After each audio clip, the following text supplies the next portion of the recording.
ओडिशारे अहेतुक छात्री और नारी दुष्कर्म निर्यातना और अत्याचार बढ़ी चली बेले सरकार नीरव दृष्टा साजी चुप रहा प्रतिवाद में सारा ओडिशारे माननीय बीजेडी सुप्रीमो नवीन पट्टनायक निर्देश क्रमे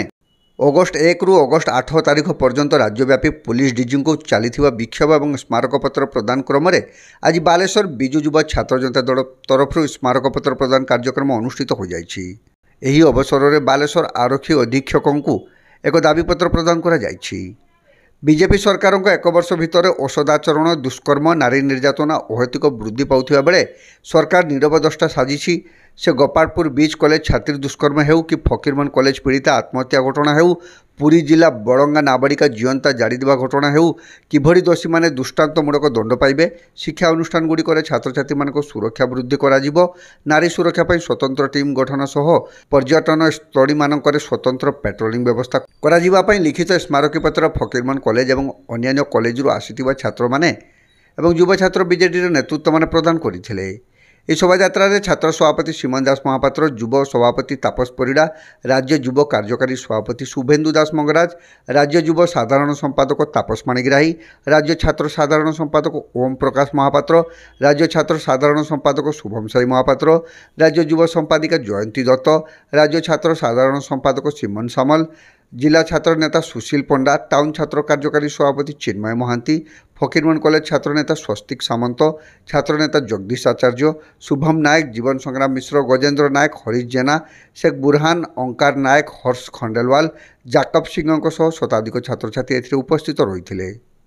आमर राज्य स्तर में बिजु युव एवं छात्र जनता दल तरफ विभिन्न थाना मानक रूराल एरिया रे जो कॉलेज माने अच्छी से एरिया रे लोकल थाना मानक मेमोरेंडम दिया डीजी के उद्देश्य जो भाव में ओडिशा रे निरीह झील मानकर जीवन जाऊँगी, छात्री मानकर जीवन जाऊँगी, गैंग रेप होउची, मर्डर होउची, आपण देखिथिबे ओडिशा अशांत हेलानी। तेणु ए उद्देश्य रे विभिन्न कॉलेज मानकर जो छात्र छात्री माने जाउचंती विभिन्न कॉलेज रे सुरक्षा दबा एवं बालेश्वर जो छात्री आत्महत्या घटना रे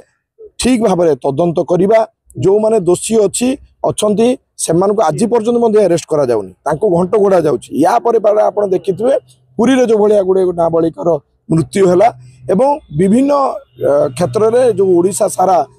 आज ये मोहन सरकार अपराग सरकार आज सरकार चलई पारुना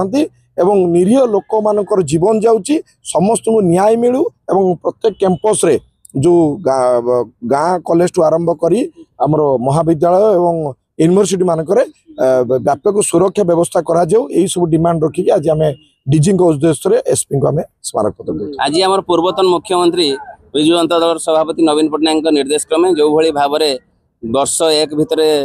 बीजेपी सरकार चारिआडे नारी निर्यातना कतु आरंभ करी आज कॉलेज पाखु आरंभ करी गाँ गहली रे समबाड़े नारी असुरक्षित ता प्रतिवाद रे आम आज जो डाकरा दिखाई सारा राज्य रे समस्त कॉलेज छात्र छात्री मानक एवं युव छात्र नेतृत्व में आमर जो मेमोरेंडम दिया समस्त थाना रे डीजी पाखक दि जाऊँगी मेमोरेंडम। आज से ही क्रम बालेश्वर जिलार युव छात्र नेतृत्व द्वारा एवं फकीरमोहन कॉलेज छात्र छात्री और विभिन्न कॉलेज छात्र छात्री मैंने आसिक आज आम एसपी को मेमोरेंडम देचे डीजी उद्देश्य जो भाई भाव में छात्री सौम्याश्री कथा कहतु, बड़ंगा केस कथा कहतु, जो चारिआडे देखुए वर्षक भितर पाखापाखि 3000 रु ऊर्ध्व महिला दुष्कर्म घटिला ओडिशा भितर। तेणु ए सबू को बंद करने आम डीजी को आज स्मारक पत्र देते आज से आम समस्ते आसिक डीजी को देले। निश्चित ए आंदोलन नवीन पट्टनायक नेतृत्व में सारा ओडिशा रे चली ये 8 तारीख पर्यंत ये कार्यक्रम चलो आमर एवं आपर समस्त कॉलेज रू मुख्यमंत्री को पोस्ट कार्ड माध्यम छात्र छात्री मैंने लिखित भाव में पठेबे ये नारी निर्यातना कॉलेज छात्री छात्री मैंने किभली सुरक्षित रहिबे। अभिभावक मैंने आज देखुए फकीरमोहन कॉलेज छात्र छात्री मैंने सामना को जावाई डरिले जे ना आम कॉलेज केवल पाठ पढ़ा आमर आ राजनीति दरकार ना कौन सी दल में संपृक्त होते राजनीति आजिका दिन में पिला डरले बापा माँ मैंने कॉलेज छाड़िया भी डरले ये सरकार।